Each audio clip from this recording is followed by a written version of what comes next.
I briefly mentioned a couple videos back about how you should be dressing your baby for sleep, but I wanted to dig a little deeper into it. We talked about how the room temperature should be between 68 and 72 degrees, and that is going to be the optimal temperature for your child to sleep in year-round.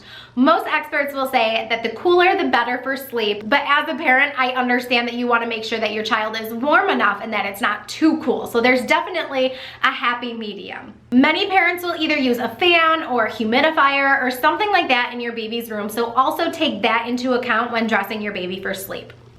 Generally speaking, you want your baby in a onesie and a baby sleeper and their swaddle. Once they are done being swaddled, you definitely want to move to using a sleep sack every night. Not only is this going to keep your baby warm for sleep, but it's also going to be one of those habits that is going to trigger the production of melatonin, and it's going to signal their body to know that it's time for sleep. Using a sleep sack will keep your baby warmer, and you won't have to worry about your baby being cold during the night.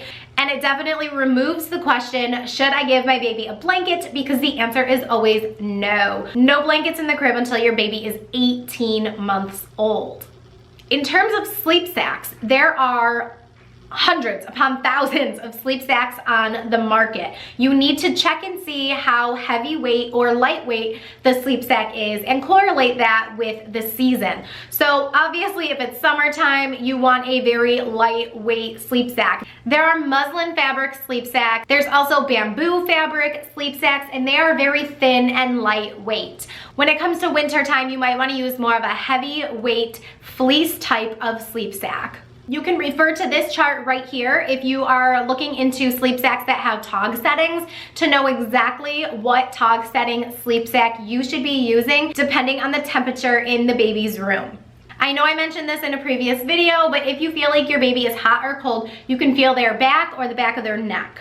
If your baby's hands are cold, you may want to look into a sleep sack that has the removable mittens on them. But if your baby uses their hands to self-soothe and they're putting their hands in their mouths, then you probably want to avoid using something like that and just increase the temperature in the baby's room if you feel like they're cold. So now we talked all about the sleep sacks, but if you're not even at that point yet and you're still swaddling, let's look at some videos that are going to teach you 3 different ways to swaddle. See you in the next one.